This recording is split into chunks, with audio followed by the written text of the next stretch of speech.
Лекциянın teması Хундардын империясы. Хронологиялык жактан биздин заманга чейинки 3-1 кылымдар. Эгерде биздин заманга чейинки 8 кылымдан 3 кылымга чейин жашаган сактардын уруу бирикмелери мамлекет түзүүнүн алдында турса, хундар мамлекет түзүүгө жетишип, ал тургай аны Азиядагы эң күчтүү империяга айланта алган. Хундар жөнүндөгү маалыматтар Кытай булактарында биздин заманга чейинки 3 кылымдан баштап жазыла баштаган. Хундар түрк тилдүү элдердин ата-бабасы катарында эсептелет.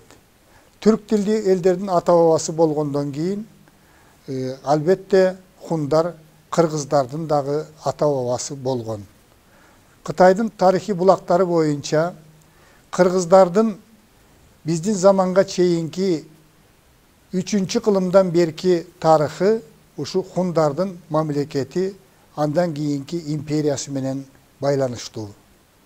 Кыргыздарды хундардын императору Моде Шанюй биздин эрага чейин 201 жылы басып алгандыгы жөнүндөгү маалымат Кытай булактарында так жазылган.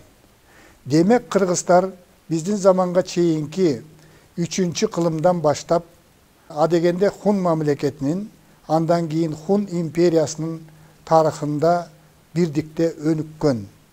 Биз кыргыздар хун империясынын түзүлүшүнө, анын экономикалык жактан күч алышына, руханий байлыгынын өсүшүнө, согуштук өнөрүнө кыргыздар дагы чоң салым кошкон деп ачык айтсак болот. Анткени адабиятчылардын, тарыхчылардын жана манас таануучулардын пикири боюнча биздин руханий байлыгыбыздын туу чокусу болгон Манас эпосундагы айрым өзөктүү окуялар ошол хун доорунан башталган деген божомол бекеринен айтылбайт. Анткени хундар өзүнө кошулган элдердин, анын ичинен кыргыздардын жардамы менен Борбордук Азияда өзгөчө биздин заманга чейинки 3 кылымдан 1 кылымга чейин чоң империя түзүп, согуштук өнөрү боюнча эң алдыга чыккандыгы белгилүү.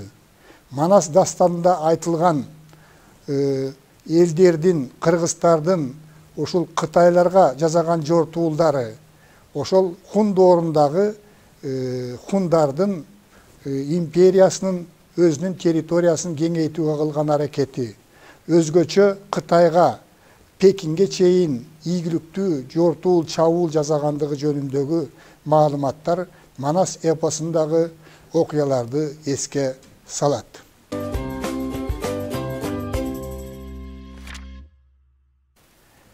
Кытай тарыхчылары хундарды төмөндөгүдөй мүнөздөгөн. Хундар орто бойлуу, чымыр денелүү, баштары тоголок жана чоң, беттери жалпак тегерек адамдар. Ер жеткен эркектер мурут коюшуп, сакалдарын кырат. Алар кулактарына сөйкө салып, чокусуна гана бир тутам калтырып, калган чачтарын тасырайта кырып коюшат. Коюу каштардын астындагы кыйык көздөрүнөн от жанып турат деп сүрөттөшкөн. Хундар азыркы Кытайдын түндүгүндөгү Хуанхэ, Сары дария деп аталган чоң дарыянын түштүк жагында мекендеп, ал жердеги Ордос деп аталган жерди өзүнүн ата мекени катарында эсептеген.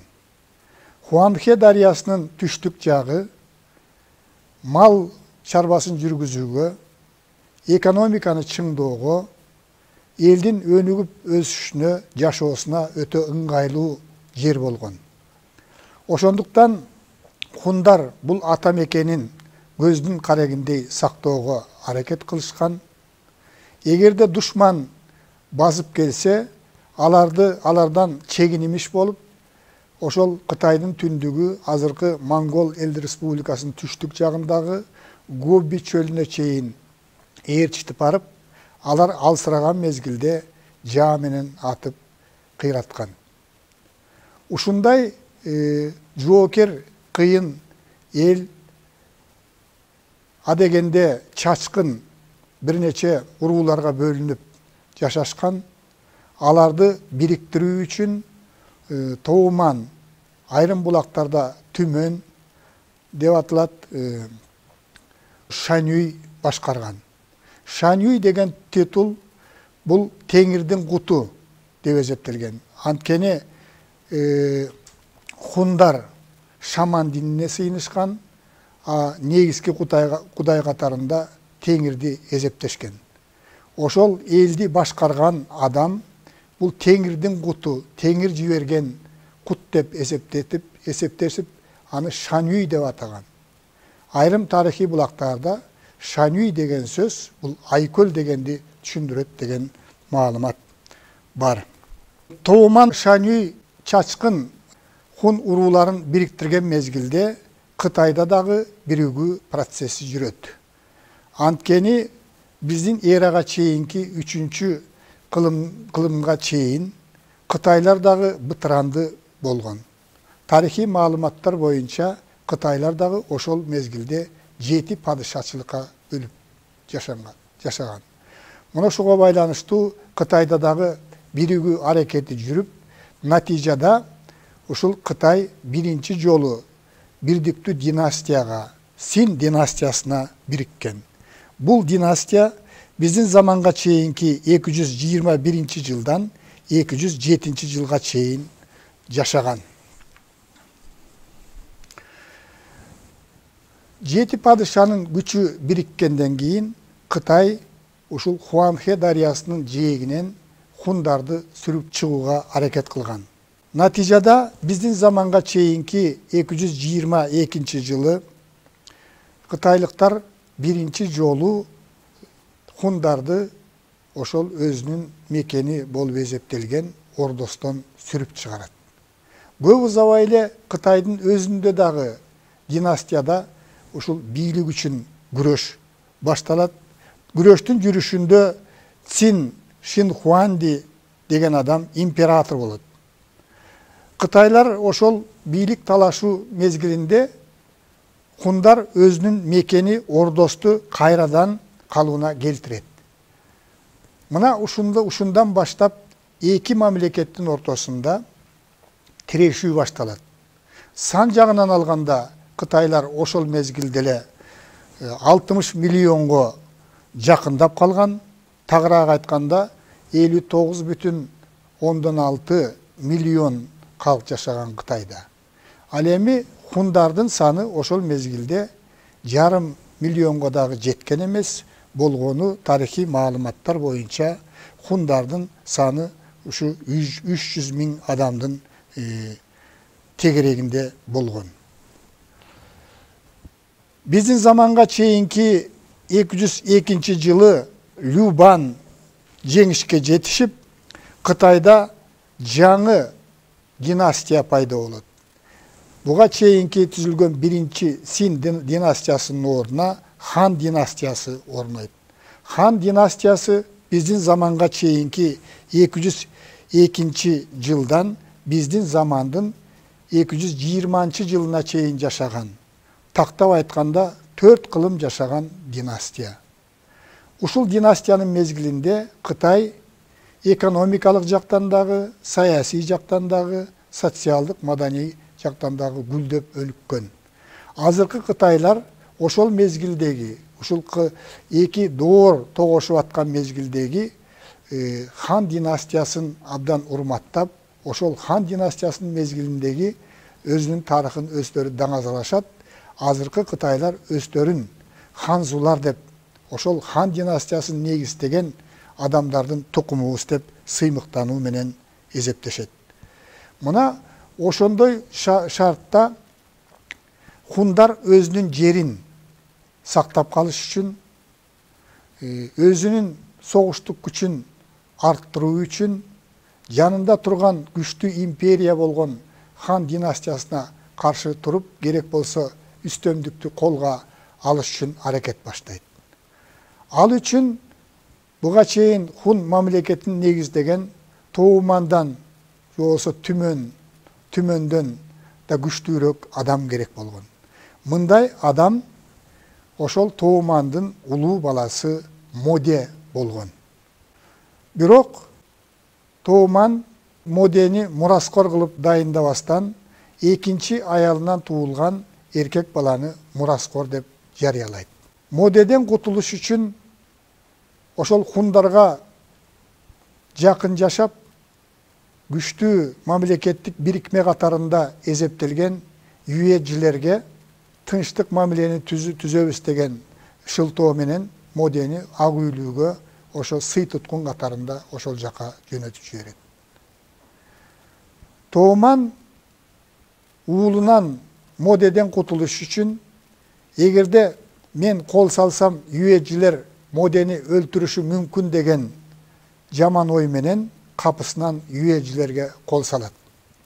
Бирок жаштайынан кыйын өскөн акылдуу Моде ошол мезгилде юэжилердин ичинен жакшы күлүк аттандап, анан качып чыгып, ушу хундардын арасына келет. Элдердин кысымы менен Тооман чоочулап, уулуна бир чакан отряд камдап берген. Мына ошол отрядка жетекчи болгондон кийин Моденин мына жоокер катарында, кол башчы катарында мүмкүнчүлүктөрү ачыла баштайт.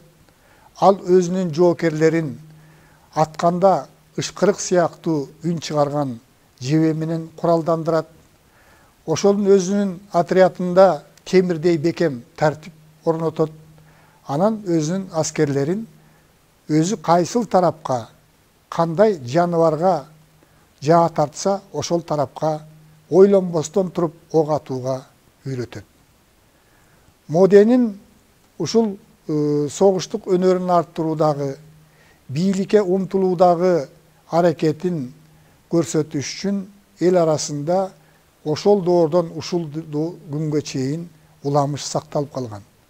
Бул уламыш боюнча биринчи жолу Моде өзүн туткундан, юэжилердин туткунунан куткарып келген аргымак Күлүк атты көстөй жаа тартат. Аскерлеринин бир тобу Моденин буйругу боюнча аргымакка жаа тартат. Бир нече жоокерлер мындай Күлүк атты өлтүрүүнүн зарылчылыгы жок дегендей кылып жаа тартпай коет. Ошол жерден эле Моде жаа тартпай койгон жоокерлердин башын алдырат. Дагы бир жолу Моде өзүнүн жакшы көргөн аялына капысынан жаа тартат. Бу жолу дагы жоокерлердин көпчүлүгү аялын көздөй, Моденин аялын көздөй жебелерин жөнөтүшөт. Ал эми жебе тартпай койгон жоокерлердин башы дагы алынат. Дагы бир убакыт өткөндөн кийин аңчылыкта жүргөн мезгилде капысынан Моде атасын атат. Калган жоокерлердин бардыгы тең ошол Модени кайталап, ошол жерден эмне болгондугун түшүнбөй, туман дүйнөдөн кайтат. Бул окуя биздин заманга чейинки 209-жылы болгон. Ошентип Моде атасынын ордуна хундардын теңир куту Шанюй болуп калган. Ал бийликти колго алгандан тартып эле мамлекетте өтө бекем тартипти орнотууга аракет кылган. Уруулардын санына, чоң уруулардын санына жараша мамлекетти 24 өзүнчө бир административдик бөлүккө бөлгөн. Шанюйдун өзүнө тиешелүү 10.000 аскери болгон. Ал эми 24 жанагы бөлүмдүн жетекчилеринин дагы өздөрүнө тиешелүү аскерлери болгон. 24 даражага бөлүнгөн хундар негизинен 3 топко жиктелген. Биринчиси хан тукумдары, экинчиси тектүү аксөөктөр, үчүнчүсү уруу башчылары. Теңир куттар, мисалы хан тукумдары кийинки эки бөлүктөгү адамдар менен биргелешип мамлекетти башкарган. Хундарда граждандык укуктар туруктуу жөнгө салынган. Мисалы, оор күнөө кылган адамдар токтоосуз түрдө өлүм жазасына буйрулган. Жеңил күнөө кылган адамдарды беттери тырык кылып тилип салуу шарты болгон. Ууру кылгандарды өзгөчө катуу жазалаган, ууру кылгандар өлүм жазасына тартылып, алардын үй мүлкү конфискацияланган. Жортуулга биринчи жолу чакырганга бардык хун, эр жеткен хундар милдеттүү болгон. Согуштук тартипти бузгандар, ошол аскерге кызмат кылуудан баш тарткандар бардыгы тең өлүм жазасына тартылган.